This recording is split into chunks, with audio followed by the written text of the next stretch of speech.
As always, when you queue rated battlegrounds, you generally want to have a feral or guardian druid on your team.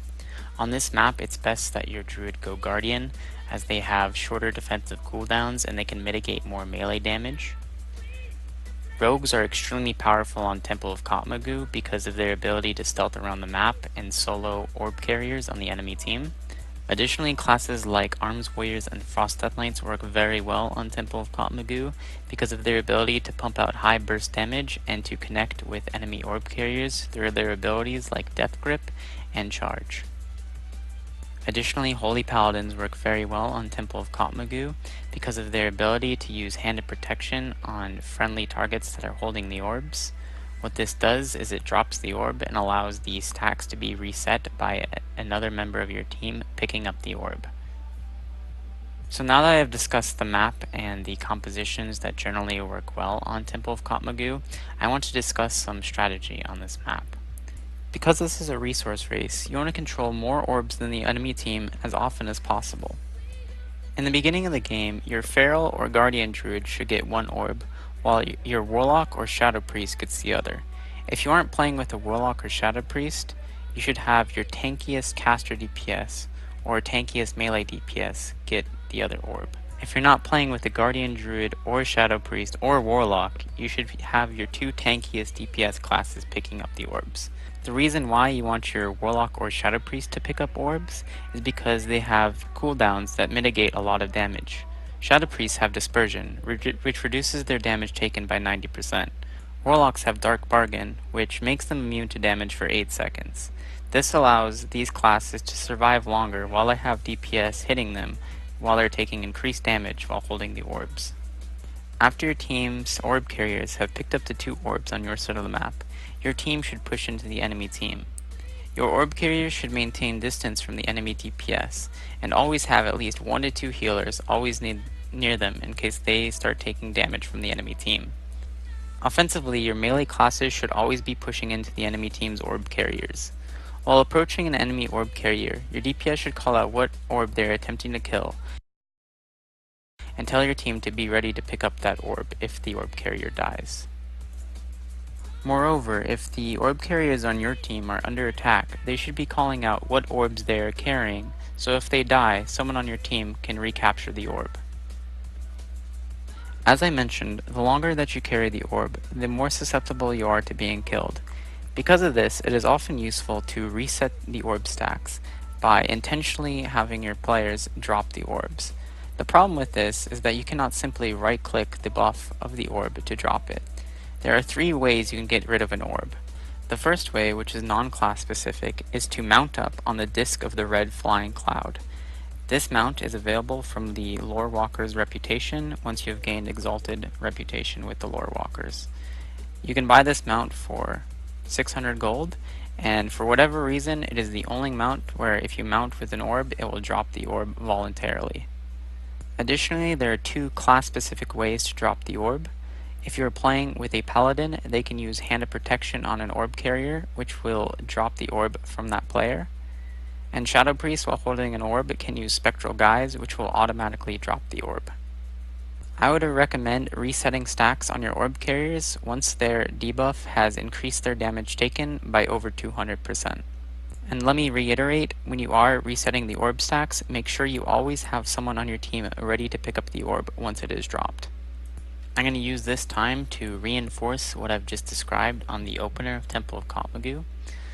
So, as I mentioned, we're going to have our Guardian Druid get one of the orbs. They're going to get the right orb, and we're actually going to have our Arcane Mage get the left orb. Now, we do have a Warlock on our team. He would be a better choice for this, but he didn't have any tomes to respec, so Arcane Mage was the second best option. So as you can see, our orb carriers pick up the orb, and our team is just heading straight into their team. And what we're going to be trying to do is connect with the enemy orb carriers. As you can see, I use my group stealth, which makes the enemy team unaware of our current position. And we do wind up getting behind them, and we are approaching their orb carriers. Once our team has engaged with their team, I'm going to be looking to score a quick kill on one of their orb carriers. So I open on their Guardian Druid to try to force cooldowns. I successfully forced his bark skin, but then I noticed that their Shadow Priest carrying the orb is now in the center of the map.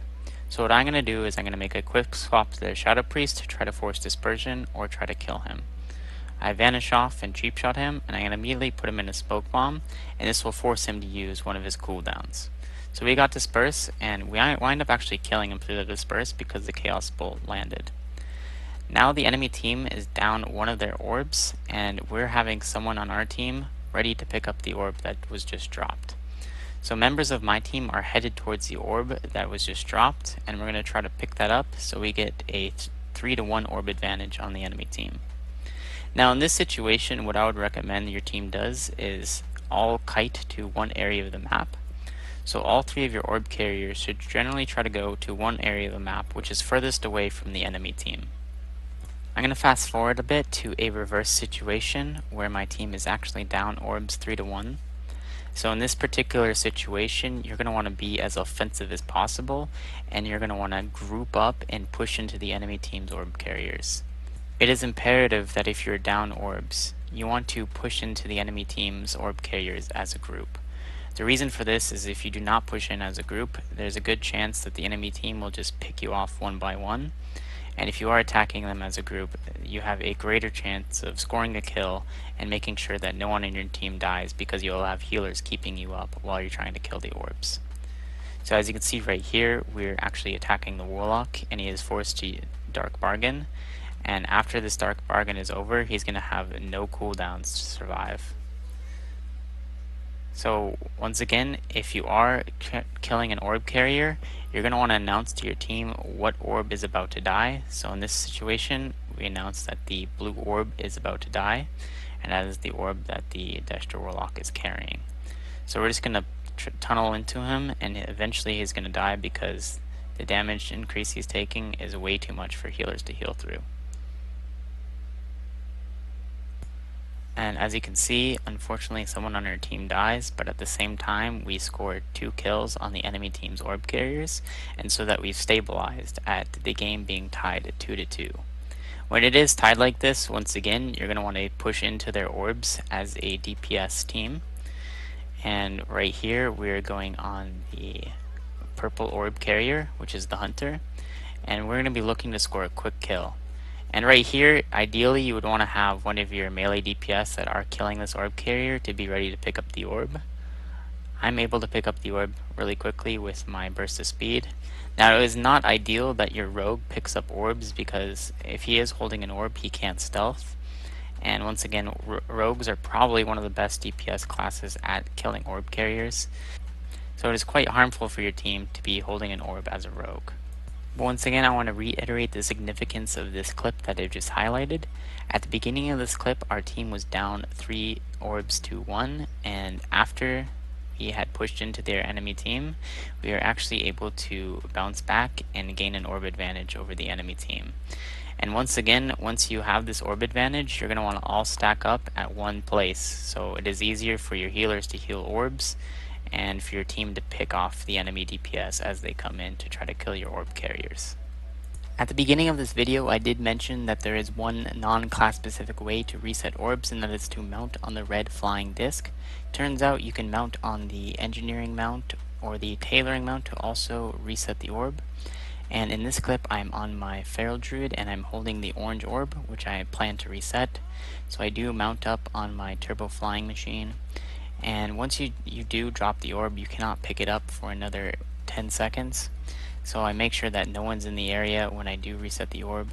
And as you can see, there is no enemy players around this orb. So once the debuff has faded, I am going to be able to pick up the orb again.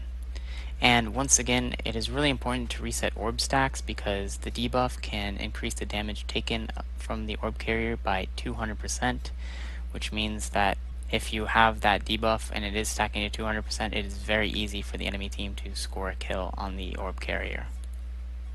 I like to conclude this video by reiterating that there is definitely no set strategy on Temple of Kotmogu. There isn't a run here, pick up this orb, run there sort of strategy, and the best form of strategy you can have on this map is actually effective communication. Your team should always be coordinating what orbs on the enemy team are about to die and what members of your team should be picking up the orbs next. When you are going for a kill on the enemy orb carriers, you should always be having one person in your team ready to pick up the orb once it is dropped. In this last clip, I'm going to demonstrate what I said earlier with having the melee DPS on your team pushing into the enemy orb carriers. As you can see, we have both our Death Knights and Healing Monks, with myself the Rogue, on the enemy orb carriers, and we wind up getting a quick kill on the orange orb. And I'm going to CC this priest to make sure that he can't heal his partner, and I tell my DK to be ready to pick up the orb once we get the kill, and he's already headed there. Later in this clip, we were actually able to take control of all 4 orbs, and if this is the situation that your team is in, one of the options you have is kiting outside of the map. At each orb corner, there is a place to go outside of the center of the map and towards the graveyards. And if you are controlling all 4 orbs, this is a really good place to start kiting, because you can make a gauntlet for the enemy team and they'll have to push in one by one, and there's a good chance you can just score free kills on the enemy team's DPS. But if you are controlling 4 orbs, your team has a massive advantage on this map, and so if you do get into the situation, it is fine to play conservatively and to kite outside the map. Anyway, I hope you enjoyed this video, Temple of Katmagu Rated Battleground Guide. If you have any questions, make sure to leave them in the comment section below. I'll try to answer them as soon as possible.